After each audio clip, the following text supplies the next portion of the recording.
Intro's pretty banging.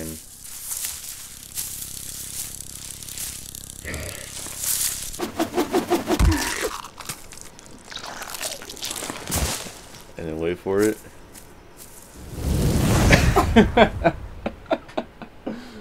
Hello, and welcome to part 2 of my nasty analysis on Turok Evolution, developed by Acclaimed Entertainment, Iguana Entertainment, and RFX Interactive. In part 1, I talked about Turok and a little bit of history of the franchise, as well as the first 8 chapters of the story mode, chapters 1 through 8. So if you want to get caught up on that, I recommend watching that first video.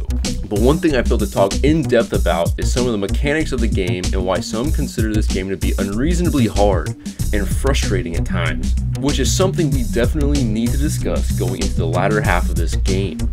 To start off with, it's easy to lose health, period. Just about every encounter you have, you're gonna lose health, unless you find a way to cheese it or are able to snipe enemies from far away, but most of the time, you're gonna get shot. There's no way to avoid it, especially the snipers, which can rival the accuracy of Halo 2 legendary jackals. And unlike Halo, there's no difficulty setting to tone down the AI. You have to play through this on one difficulty, which is probably set to nut-busting hard. The thing that makes it a little bit better though is the rarity of health packs. There are 2 types of health packs in this game. Skinny ones that give you 20 HP, and then fat ones that give you 50. And these health packs are usually not hard to find. There are usually always a few hidden around in each area and straight up out in the open, as well as being randomly dropped by enemies when killed. And to make it better, all of the stuff that enemies drop don't despawn, so you can save all the health packs for when you really need them. So it's not usually hard to keep your health, as long as you keep health packs around and don't waste them. Like using a fat health pack when you have 70 HP out of 100, because that's just 20 extra HP you would have fucking wasted. Another thing to look out for in this game is the ammo. Some levels early on you'll have a surplus. Other later levels you'll be itching for more. You can carry a max number of ammunition for every gun, so you'll stop picking up at certain points. So if you want to maximize your chance of not dying, use up the ammo you keep finding a lot of, and make sure you grab it, because everything in this game is very sensitive on the dot. If you don't actually physically touch that ammo with all the fucking toes wrapping around it on your foot, you're not picking it up. And yeah, that's a big thing. Hitboxes in general seem like they're pretty precise sometimes, or really small.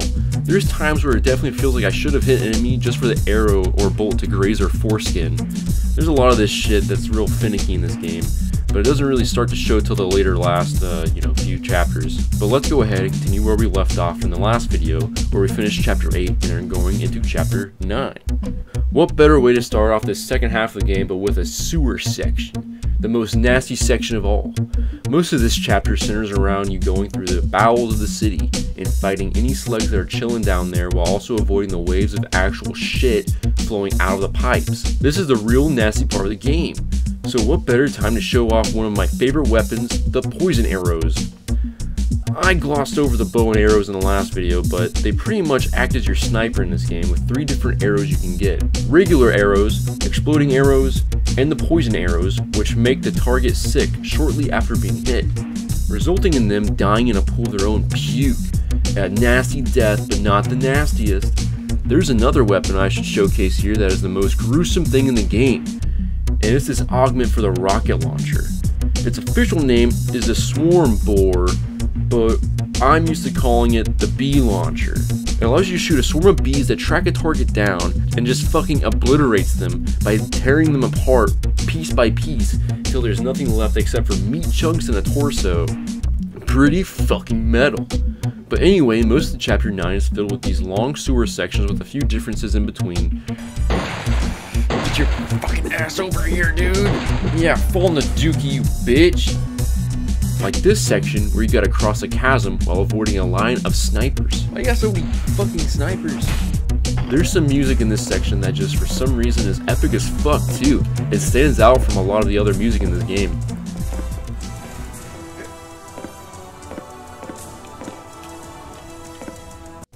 After the second checkpoint, you enter what I think is the Dookie treatment facility area, where you gotta fight snipers through grates and hop between turning cogs, which I think stands out from the rest of the chapter. finishing off the area with a close quarters butt-clinching contest with a bunch of big rocket and machine gun wielding slugs. This is where I thought Chapter 9 would have ended, but it keeps going. Breaking out of the sewer, you go through another city section, much like most of Chapter 8, but this time you get soldiers with you that actually seem somewhat competent.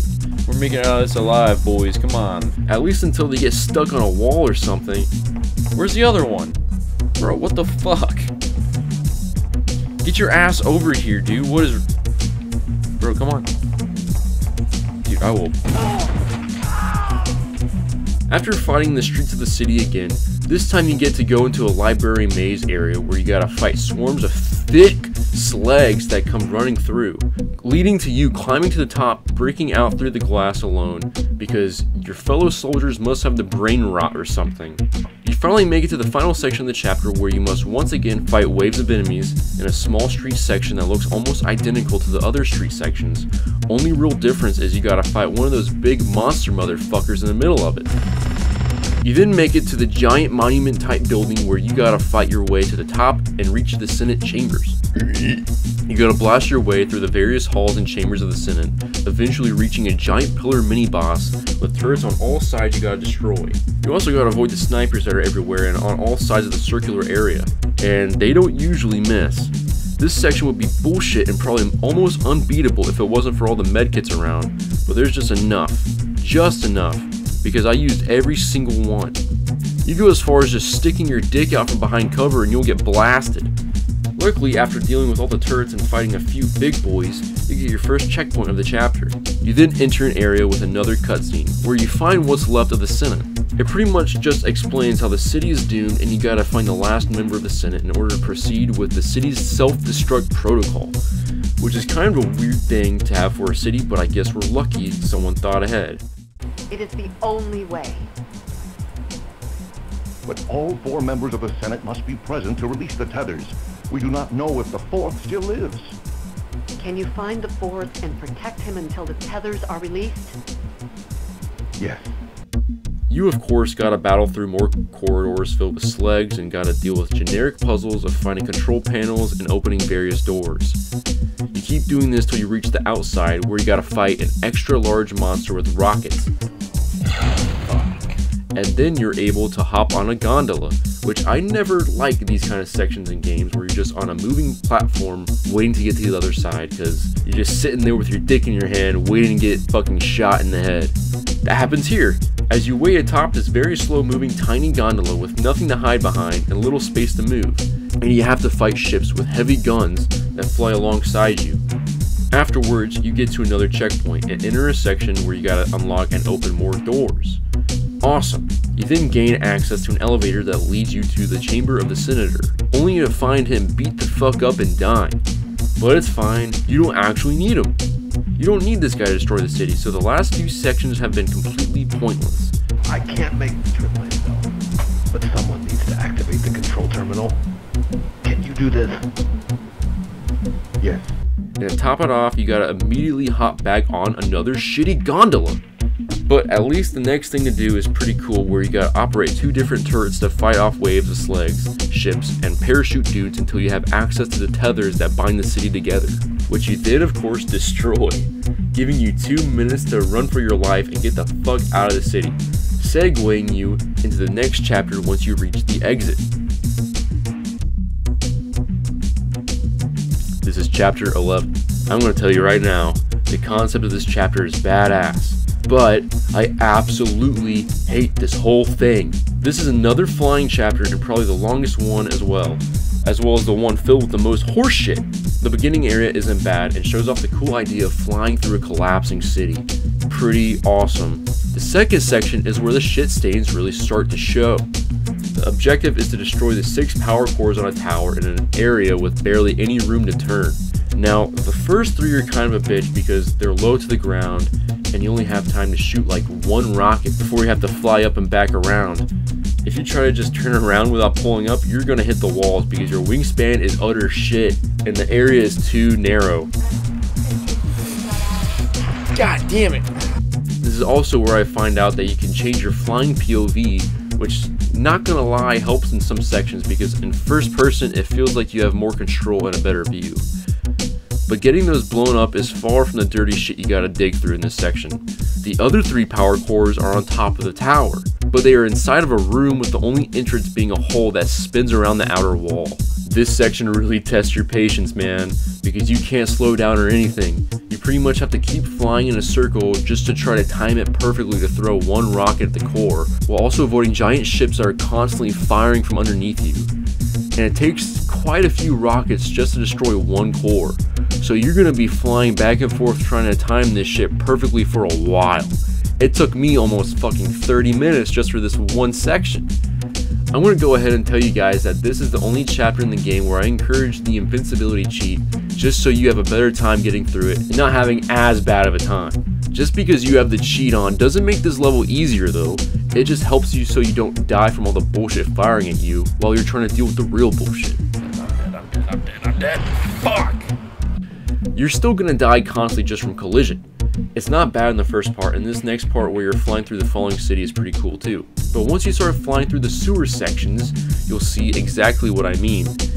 When you enter the sewers, you are once again greeted with a tiny area with no room to turn around, and you gotta destroy 4 sewer valves so you can flood the city with shit, making it fall down easier, I guess. But these things also need like 4 or 5 rockets to blow up each. So you're gonna be flying around this circle about that many times because for some reason, there's a good delay after you fire a rocket, giving you enough time to fire 1, maybe 2 if you're really lucky before you have to fly past them.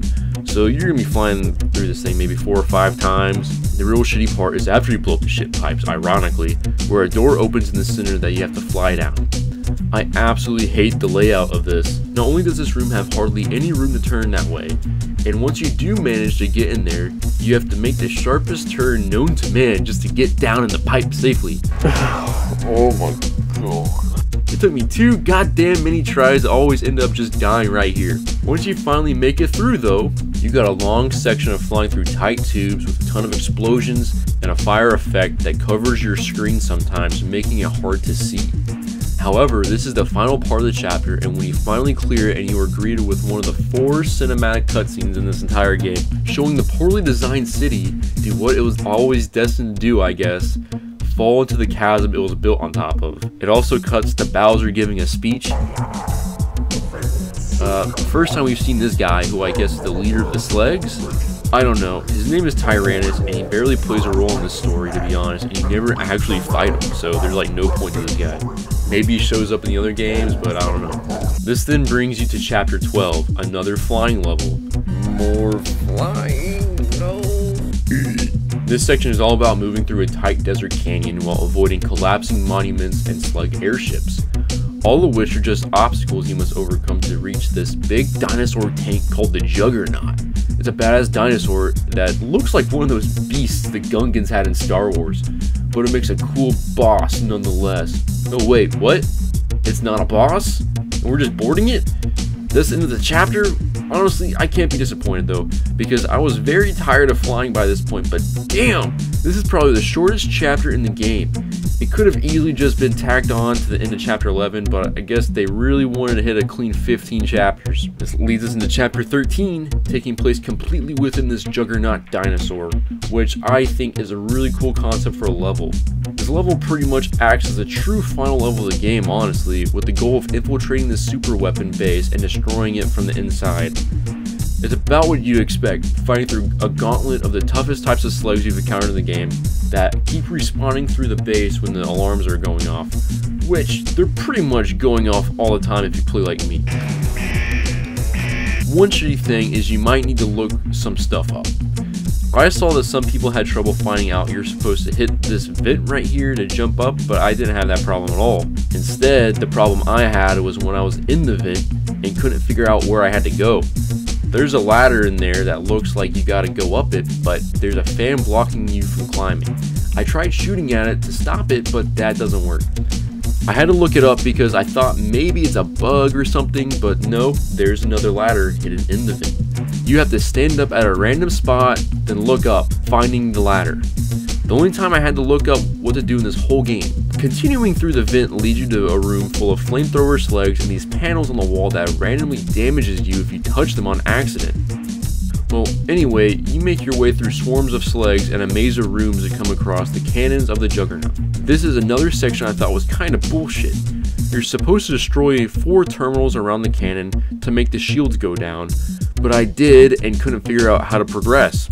Turns out these definitely destroyed terminals still work apparently, and you gotta keep shooting them till there is absolutely nothing left. Then you're able to throw a grenade in the gun, but when it blows, make sure you make your way out of the room the way you came in, because you try to find another way out like me, you're gonna blow the fuck up and start all the way over. Once you take the gun out, you make your way back up the vents where you saw the fan blade and finally climb that ladder, only to find a control terminal up there that opens a door all the way back down where you came from, where that gun you just exploded was, because now you gotta blow up a second one. After blowing up both guns, a door opens up leading to the control center where you run into Big Lizard Dick Boy Tyrannus, who begins to square up, growing double his size for what seems like an epic boss fight, just for him to comically run away like a bitch when Bold White Dude shows up for the second time in the whole game. Yeah, pretty anticlimactic if you ask me. After the cutscene ends, you have to run out the same door Lizard Boy ran out of, ending the 13th chapter, which honestly shouldn't even been a chapter at all. It was one section with one checkpoint just like chapter 12. Honestly, both these chapters should have been merged with like 14, you know, just be one chapter and have like 13 chapters in the game instead of 15, but whatever. Anyways, let's get into chapter 14, the last flying chapter in the game, and the last long section of the game. This chapter's flying segments aren't as soul-crushing as chapter 11's, fortunately, and I was able to pull through without any cheats. The first section has the goal of destroying what is left of the transmission tower on the now dead Juggernaut. This just makes me think what the advantage of building this shit on a dinosaur even is, rather than like a giant ship or something. Dinosaurs seem like they are weaker than metal. Plus, they're slower, and also, wouldn't you have to feed this big bastard? I'd hate to be the guy staying under when it's gotta take a shit. I don't know, man, it's a cool design, but the idea logically seems pretty fucking stupid. But I guess it doesn't really matter that much. Anyways, before you can destroy the tower on its back, you have to lower the force fields by, of course, destroying more power cells, which are in a very closed off and inconvenient spot.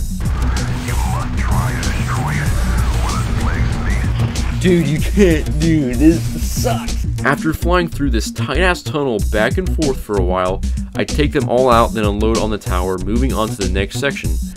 This is another canyon-type area with monuments you have to fly through, with the only part that's anger-inducing being at the end, where you gotta make a couple extremely tight turns, especially when you enter this cave and you don't expect to have to abruptly turn upwards out of nowhere. Come on. Oh, no! Oh my god, that is some actual horseshit. It's pretty horseshit and took me a few tries. Next up is a pretty interesting section where you fly through a cave littered with black crystals. I had a little bit of glitching happening with the walls, which made me switch my perspective to first person, actually reminding me that this POV is a lot better, making this part, and probably would have made earlier flying sections like this a lot easier. After making your way through the cave and into a statue's mouth, you then enter the final part of the chapter. This is an open area where you can fly around freely, and the main mission is to defend the city from being invaded. You get multiple objectives you have to complete, like murder more dinosaur tanks, blow up enemy camps, stop a convoy from getting to the beach, and then destroying all the enemy ships so they can't get away. This chapter was not as hard as I expected it to be, and this final section was actually pretty fucking fun. Probably the best flying section in the whole game. Yeah, that being said, after completing this part, you make it the 15th and final chapter of the game. This chapter is another short one with only one part you gotta complete. You wind up in this cool waterfall canyon set piece, which is a unique area and a cool place to have your final battle. You meet up with a few soldiers from the city you just saved, and the goal is to find Bruckner, that Confederate soldier dude you saw like 2 times in the game. First though, you have to fight some slugs that come out of a spawner as well as another giant monster, but at least you have a little help this time. After you take care of them, Bruckner makes his grand entrance as the final boss of the game. And of course this dude is riding what is pretty much a T-Rex, and this one is a shit ton more tanky than the one you fought back in chapter 3, let me tell ya. This T-Rex is a real beast, He's faster than you and can destroy your health with one chomp. But that's not all he can do. He's also equipped with double flamethrowers and a machine gun controlled by Bruckner. Your soldier friends are pretty much useless here and die instantly from the T-Rex. They don't even try to run away. But at least there are a bunch of crates and supply drops lying around with health and ammo. This is actually a pretty cool and memorable boss fight. Unfortunately, there is one key issue that just about ruins it. There's literally no other fucking ammo I can get. Dude, what the fuck? Fucking ammo. For some reason, you start out with like no ammo and not a lot of guns. And I also gathered up all the ammo I could find. Well, at least what I could pick up. You see, there's another bullshit thing that happens throughout this entire game, and it's the fact that you can find ammo everywhere for weapons that you don't even have. Most of the time, it's weapons you had at some point, but they took it away for some reason out of nowhere. So you gotta find another one laying around, but a lot of times I can't even find the extra one, and I look everywhere. You can't fucking find things. You can't find these fucking things. Like, at some point in the game takes your pistol away, but in most levels you can still find pistol ammo like you never lost it. In this case, there are a ton of arrows everywhere, like explosive arrows and shit that would be very handy. But they don't give you a bow, and I couldn't find it anywhere if they did, and because of that, I literally ran out of ammo fighting this dude multiple times. I tried different things and tried not to waste a single bullet, but I still run out of ammo. And then I end up dying because you're not gonna win a melee fight with this fuck. I kept trying to beat this dude legitly, but I kept running into the same issue of running out of ammo, so I finally just put the fucking final infinite ammo cheat on. Even with this cheat on, this fucker was a tank and took forever to take down, but eventually he finally explodes, taking us to the final cutscenes of the game. So Bruckner pretty much gets squashed underneath his T-Rex, then gets eaten by little rat dinos. Mouth's still moving. And Tal Set has become Turok, son of stone.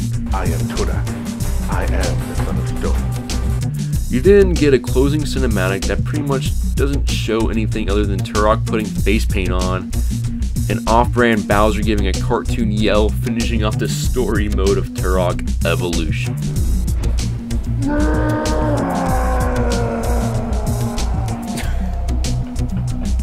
Same. Now, this game's story mode is long and hard, which is a description I usually don't enjoy when playing with something in my hands. And now that I've officially played through this game entirely and got it documented, I probably will never play through this game again. Now, that's not to say it's completely unenjoyable. There were, in fact, a few parts that actually were pretty good. I would highly recommend playing through the first 4 chapters, Chapter 6, most of Chapter 14, and Chapters 9 and 10 weren't too terribly awful.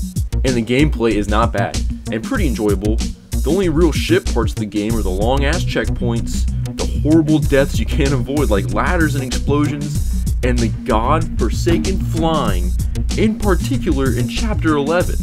Now, that being said, although I'm probably not going to play through the story again, multiplayer is a different thing. The multiplayer is actually really fun and has some different mechanics than the main game, involving power-ups and talisman and shit scattered across the maps. But the multiplayer is almost a whole separate game. It would probably require another video to really show it off. Maybe in the future, if people really want to see it, I'll make a part 3 just showing off the multiplayer with some friends. But I have other videos I want to work on before then. If you stayed to the end of this video, I just gotta say, I love you. In a sexual way. And before I go, I just want to let you guys know I appreciate it, and I hope you have a nasty night. See ya. Get your ass over here.